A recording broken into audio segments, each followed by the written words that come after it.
Hello, I'm Nate Grace, design engineer and co-owner at G5 Outdoors, and I'm going to show you two different ways to be able to resharpen the Montec Broadhead. The first is the flat diamond stone. It is a stone that is flat with diamond on it, hence the name, and it's quite easy and is probably the best way to resharpen your broadhead, especially if it has deep nicks or burrs on the end of on the edge. The first thing you have to do is scrounge up a marker for somewhere in the house or out in the shop and simply just color up all the blade edges. Just kind of color them in.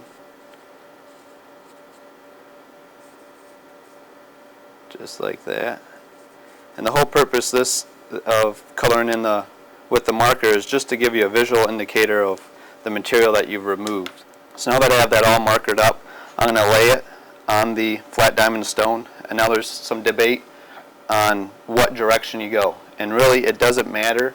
The best that I've found and taught people with is to lay it sideways like this and to grab the broadhead up by the front of the blade vents and just simply press down and swipe it side to side.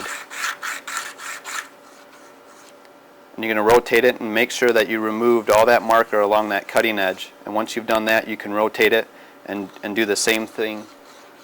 Now the whole process is going to be dictated on how bad the broadhead was used, how much blade damage there is, and this one doesn't have a whole lot of damage to it, so it took me just a few strokes on each side to be able to clean that marker right off. But if it takes you a little while and you see a little divot or a nick, just continue to do that with moderate to heavy pressure down on the broadhead until you remove that. But the key is to do the same amount. So if it's going to take you 10 strokes on one side but 20 on the other, you're going to have to do 20 strokes on each set of surfaces. You don't want to have that mismatch there.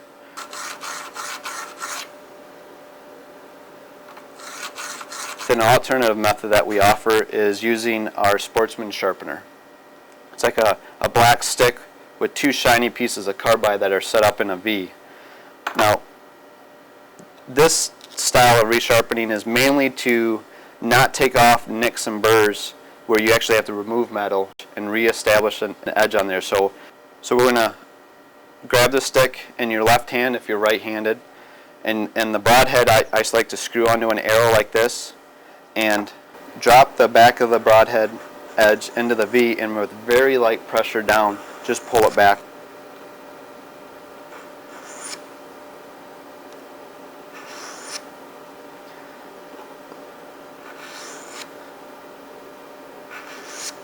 Now a lot of guys think the more the better.